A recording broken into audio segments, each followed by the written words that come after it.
रियासती असेंबली में मरकजी बजट के खिलाफ पेश करदा करारदाद के मबाहिस के दौरान चीफ मिनिस्टर रेवंत रेड्डी और बीआरएस रुकन असेंबली केटी रामाराव के दरमियान कई मरतबा नोकझोंक हुई। एक मौके पर चीफ मिनिस्टर ने केटीआर को मैनेजमेंट कोटा के तहत सियासत में दाखिल होकर वजीर बनने का रिमार्क किया। इसका जवाब देते हुए केटीआर ने कहा कि वो भी रेवंत रेड्डी के खिलाफ इस तरह का रिमार्क कर सकते हैं कि उन्होंने पेमेंट कोटा के तहत चीफ मिनिस्टर का ओहदा हासिल किया। एक और मौके पर चीफ मिनिस्टर ने ऐवान में कायदे अपोजिशन की गैर हाजिरी पर केसीआर को तनकीद का निशाना बनाया और कहा कि इस अहम करारदाद के मौके पर कायदे अपोजिशन को ऐवान में मौजूद होना चाहिए था, जिस पर केटीआर ने कहा कि हुकूमत के सवालात का जवाब देने के लिए हम ही काफ़ी हैं, चंद्रशेखर राव की जरूरत नहीं है। बादजा मबाहिस में हिस्सा लेते हुए बीआरएस के रुकन असेंबली केटीआर ने कहा कि बीआरएस पार्टी गुज़िश्ता 10 साल से मरकज़ की बीजेपी हुकूमत से इसी मसले पर लड़ती आ रही है, लेकिन कांग्रेस को ये बात आज समझ में आई है।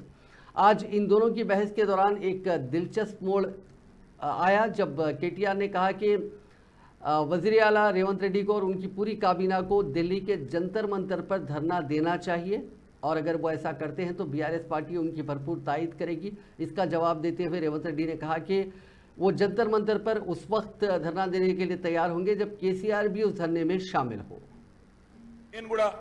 गौरवनीयुलैन मुख्यमंत्री गारिकी गौरव राष्ट्र मंत्रिवर्गानिकी ఒక ప్రతిపాదన పెడుతున్నా సార్। ముఖ్యమంత్రి గారి మధ్య 2-3 సార్లు అన్నారు, నేను కూడా అదే ఉటంకిస్తున్నాను తప్ప కొత్తదేం చెప్తలేను సార్। ఇలా మా మంత్రుల కమిట్మెంట్, మా ప్రభుత్వం యొక్క కమిట్మెంట్ చూస్తే చాలా చాలా ఆనందంగా ఉంది సార్, చాలా గొప్పగా అనిపిస్తున్నది। అందుకే దయచేసి ముఖ్యమంత్రి గారి నాయకత్వంలో బ్రహ్మాండంగా ఢిల్లీలోని జంతర్ మంతర్లో ఆమరణ దీక్షకు మొత్తం మంత్రివర్గం కూర్చోండి సార్, మేము అండగా ఉంటాం, మేము చుట్టూ కూర్చుంటాం, సచ్చేదాకా కూర్చోమనండి, మేము అండగా ఉంటాం, కేంద్రంతో కొట్లాడదాం, మొత్తం మంత్రివర్గం మంచిగా జంతర్ మంతర్లో కూర్చోండి, ఎమ్మెల్యేలు అందరం వస్తాం, ఎంపీలు అందరం వస్తాం, అందరం పోయి కూర్చుందాం, అంతూ చూసుకుందాం సార్। ఎందుకంటే ముఖ్యమంత్రి గారి మధ్యన ఒక్కసారి కాదు, రుణమాఫీ అంటే హరీష్ రావు దీక్ష చేయాలంటాడు, ఉద్యోగుల సమస్యలు నిరుద్యోగుల సమస్యలు అంటే నన్ను ఆమరణ దీక్ష చేయమంటాడు। అందుకే నేను అడుగుతా ఉన్నా సార్, మొత్తం కేబినెట్ కూర్చోండి, మేము అండగా నిలబడతాం, 1000 మంది వస్తాం, మీరు